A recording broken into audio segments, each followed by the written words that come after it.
Bismillahirrahmanirrahim. Assalamualaikum warahmatullahi wabarakatuh. Alhamdulillah, hari ini kita ke materi baru atau pindah dari bangun datar ke hubungan antar garis. Topik hari ini adalah tentang garis. Ada di halaman 114. Setelah belajar, anak-anakku bisa mengidentifikasi hubungan antar titik dan garis, kemudian menjelaskan bentuk-bentuk dari garis itu. Langsung saja, yang pertama hubungan antara titik dan garis. Apa hubungannya? Bapak akan buat titik di sini, kemudian lanjut titik ini Bapak akan buat semakin dekat, sehingga seperti ini. Dan semakin dekat maka akan membentuk garis. Kira-kira apa ya hubungan antara titik dan garis? Ternyata ketika tidak ada lagi jarak antara titik, maka itu akan membentuk garis. Nah, dapatkah kalian simpulkan apa itu garis? Secara sederhana dapat kita jelaskan bahwa garis merupakan kumpulan dari titik-titik. Jadi kumpulan titik-titik ini akan membentuk garis ketika bertemu secara dengan jarak yang sangat rapat. Seperti itu. Nah, ada banyak bentuk-bentuk garis. Yang pertama ada istilahnya ruas garis ya, atau segmen garis. Apa itu ruas garis? Ruas garis adalah garis yang dibatasi. Ini garis yang dibatasi dua titik di kedua ujungnya. Perhatikan ya. Di sini ada titik. Ini yang disebut dengan titik A, yang di sini disebut dengan titik B. Jadi ada titik yang membatasi. Itulah yang disebut dengan ruas garis. Jadi namanya ini ruas garis AB atau disimbolkan seperti ini.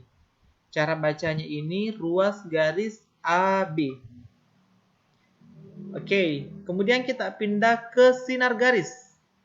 Sinar garis adalah ruas garis yang salah satu ujungnya dapat diperpanjang tanpa batas.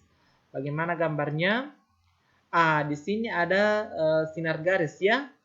Sinar garis ini awalnya dia berbentuk ruas garis. Namun salah satu ujungnya itu bisa diperpanjang jadi satu titik dan ini bisa diperpanjang. Tanda panah seperti ini artinya bisa diperpanjang di Q-nya ya. Sedangkan P-nya tanda titik. Ini yang dinamakan dengan sinar garis PQ atau simbolnya seperti ini. Ini dia, sinar garis PQ cara bacanya. Seperti itu. Lanjut, yang ketiga ada namanya garis lurus. Garis lurus adalah ruas garis yang kedua ujungnya dapat diperpanjang tanpa batas.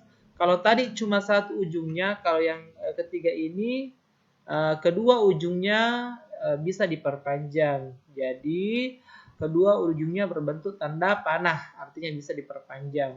Namanya ini adalah garis lurus LM.